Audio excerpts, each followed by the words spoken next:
syiar untuk menggerunkanmu musuh. Tahun depan tuan-tuan, kita di kawasan Istiqamah ni buat macam mana? Kita buat lorong dan jalan. Bagi budak-budak muda je. Ambil highlight satu, pakai mikrofon bagus punya, Behringer, mikrofon Behringer, mixer Behringer, tuan naik highlight, selawat lorong 1, lorong 2, Istiqamah 3, Istiqamah 4. Oh, betul-betul. Bagi orang muda buat suara tengah peh lantang ni orang 80 masih batuk jadi yang nak batuk bagi gula hek pun kena orang tua batuk juga tak, bukan tak boleh. Orang tua ni sebagai perangsang orang muda ni bukan suara vokal tengah bagus tu. Kalau dia menyanyi bukan main tak. Dia menyanyi Tuhan tolong aku main aku cinta dia bukan main terimalah aku seadanya. Masa ni guna vokal untuk menyemarakkan syiar Allah. Tuan-tuan, sejarah ni ialah Sultan Abdul Malik Muzaffar. Akhirnya tuan-tuan, pesan daripada itu orang mula memperkatakan Abu Hasan Al-Asy'ari. Waktu tu orang tak nampak Abu Hasan Al-Asy'ari.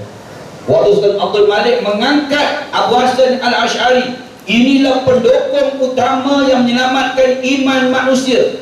Di saat dia melihat perpecahan berlaku di kalangan umat Islam, maka waktu itu Abu Hasan Al-Asy'ari buat satu keputusan mengumpul hadis-hadis sahih yang dikaitkan dengan akidah Nabi Muhammad sallallahu alaihi wasallam, akidah kepada sahabat Nabi sallallahu alaihi wasallam dalam matan-matan hadis. Maka terbentuklah, terwujudlah ilmu yang dipanggil ilmu tauhid.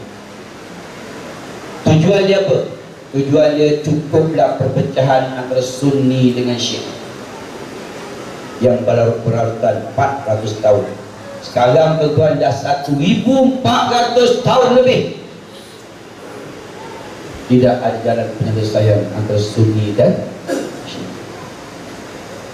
Tuan-tuan dan memandang hadirat Allah Subhanahu wa taala. Sudah sampai masanya umat Islam hari ini menyambut hari Maulid Nabi. Kita memperkasakan akidah. Perkasakan akidah tuan-tuan dengan terus berada di majlis-majlis ilmu, dengan kita memahami akidah Ahlussunnah wal Jamaah. Apa makna Ahlussunnah, apa makna wal Jamaah. Ingat ibu-ibu, kita pastikan kita meninggal dunia dengan akidah Ahlussunnah wal Jamaah. Sebab Nabi kata, Nabi sahabat kata, manhum ya Rasulullah, siapa ke yang satu tu diterima oleh Allah, 73 tertolak. Nabi kata Ahlussunnah wal Jamaah. Tuan-tuan, sebab hari ini Syiah masuk dalam masyarakat Melayu, dia masuk akidah tak nampak. Sebab itu Nabi kata man kana akhiru kalamu la ilaha illallah, siapa yang akhir kalam dengan la ilaha, tempatnya Allah syurga. So bukan senang tuan-tuan boleh akhir kalam dengan kalam la ilaha, bukan senang. Bukan senang tuan-tuan. Nampak senang kan?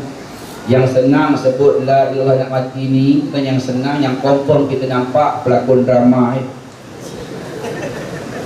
nah, Pak Bambang mengucap la ilaha illallah, tanah bubur senang, bukan senang. Sebab itu ketika nak mati tuan-tuan disuruh kita baca ayat-ayat tauhid. Nabi nak meninggal dunia baca ayat apa? Qul huwallahu wa binas. Dia ayat Imam Ibn Hajar sebut dia meninggal di dada Sayyidina Aisyah yang kan ayat dia Qul huwallahu qul a'udzu birabbil kenapa kan? Ayat tauhid. Waktu gitu kan orang dunia ni baca ayat tauhid.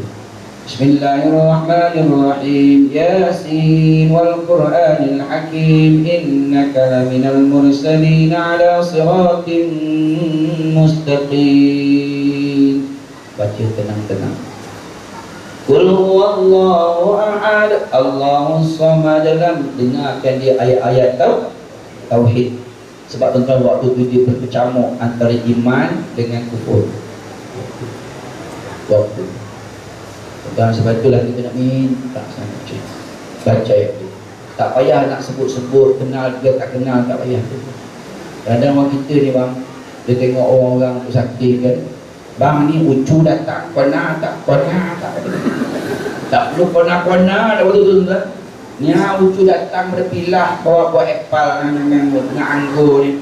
Kona tak bang, anak ni bini dia tu tengah bini muda pada sekali dah kona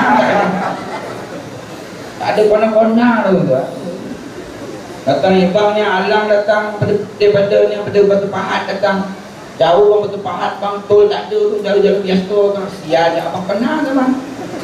Orang tu sakit tak kona. Orang lelaki biasa tu kan, dia sakit sikit dia menyengek lebih. Orang perempuan relax kan. Dia kalau bersalin 40 relax. Pertama dulu sakit kira dah pergi dah. Orang lagi demam sikit sesama. Sesama ada. Manja lebih, orang lelaki ni manja je. Betul je? Manja. Kona tak kona. Menggigil. Demam sikit je.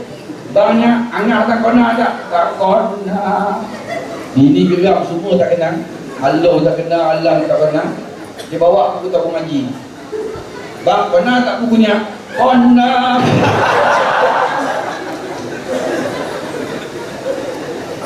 Tengok kosong banyak tentang aku dah mengaji ni. Kosong. Kau kenal. Nak sebutnya akhir kalam tu la ilaha illallah. Tuan-tuan ada orang tanya, dalam agama ni tuan-tuan, kita mesti ittiba. Kalau kita nak selamat, mesti ittiba, disandar dengan dalil dan juga hujjah. Kalau kita nak ikut dalil, ni nas kita.